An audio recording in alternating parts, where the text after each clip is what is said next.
Alright, we're going to take apart a Glock slide. First, remove the recoil spring, push it forward, pops right out. Remove your barrel, push it forward, slides right out. Alright, now I've got to get this end plate off. To do that, I'm going to push this little plastic piece you can see in that channel this way. As I do that, I'm going to push this end plate off.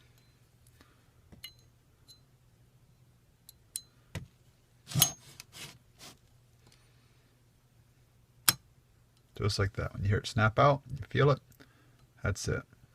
I keep my thumb there because there's some springs, just to be safe. That comes out.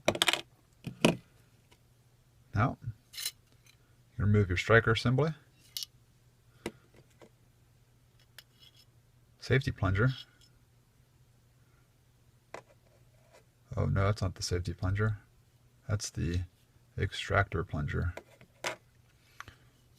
Remove the extractor. That's the safety plunger. First, we're going to push this down, turn it over, and there's your extractor.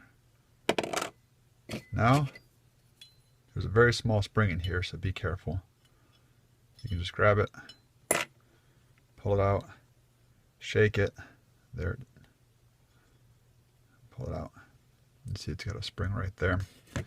It's not captive. That will fall out.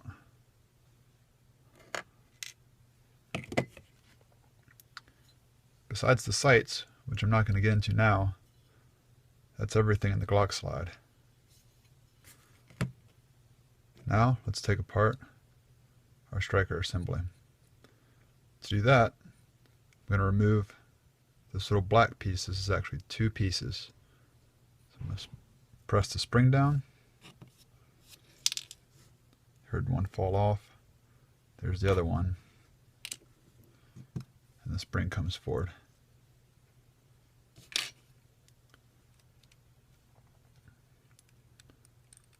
It just slides out.